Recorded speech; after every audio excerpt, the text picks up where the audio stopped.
Friends, അപ്പോൾ എല്ലാവർക്കും എൻ്റെ ഹാപ്പി ക്രിസ്മസ്. അപ്പോൾ ഇന്ന് വളരെ വൈകിയാണ് ഞാനിന്ന് അടുക്കളയിലോട്ട് കയറുന്നത്. കാരണം ഞാൻ രണ്ടുപേരെയും കൊണ്ട് ഹോസ്പിറ്റലിൽ പോയിട്ട് വന്നതേ ഉള്ളൂ. അതായത് മക്കൾ രണ്ടുപേർക്കും ഇന്നലെ രാത്രി മുതൽ ഭയങ്കര ഛർദിലായിരുന്നു. അപ്പോൾ അവർ രണ്ടുപേരെയും കൊണ്ട് ഹോസ്പിറ്റലൊക്കെ പോയിട്ട് താമസിച്ചാണ് വന്നത്. അപ്പോൾ ഞാനിപ്പോൾ അടുക്കളയിലോട്ട് കയറുന്നതേ ഉള്ളൂ. അപ്പോൾ നമുക്ക് ഇന്ന് കുറച്ച് കപ്പയും അതുപോലെ തന്നെ ബീഫ് രാവിലെ വാങ്ങിച്ച് വെച്ചിട്ടുണ്ടായിരുന്നു. അതും കൂടെ നമുക്കൊന്ന് ശരിയാക്കാം. അപ്പോൾ എല്ലാവർക്കും ഒരിക്കൽ കൂടി ഹാപ്പി ക്രിസ്മസ്.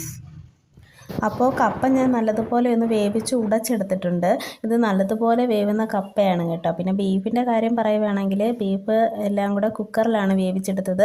അപ്പോൾ രണ്ടു പേർക്കും കൂടി ഒരുപോലെ വയ്യാതായപ്പോൾ കുറച്ച് റിസ്ക് ആയിരുന്നു വീഡിയോ എടുക്കാൻ വേണ്ടിയിട്ട്. അപ്പോൾ ഉണ്ടാക്കുന്നതൊന്നും ഞാൻ വീഡിയോ ആക്കിയിട്ടില്ല കേട്ടോ. പിന്നെ ബീഫ്, കുറേ കൊച്ചുള്ളി, പച്ചമുളക്, ഇഞ്ചി, വെളുത്തുള്ളി ചതച്ചത്, പിന്നെ മുളക് പൊടി, മല്ലിപ്പൊടി, മഞ്ഞൾപ്പൊടി, ഉപ്പ് ഇതെല്ലാം കൂടെ ചേർത്ത് കുക്കറിലാണ് നല്ലതുപോലെ ഒന്ന് വേവിച്ചെടുത്തിട്ടുണ്ടായിരുന്നു കേട്ടോ. അങ്ങനെയാണ് അത് ഉണ്ടാക്കിയെടുത്തത്. പിന്നെ നല്ല വേവിച്ചുടച്ച കപ്പയും അതിലേക്ക് നല്ല ബീഫ് കറിയും കൂടെ ചേർത്ത് ഒരു പിടി പിടിച്ച് കേട്ടോ.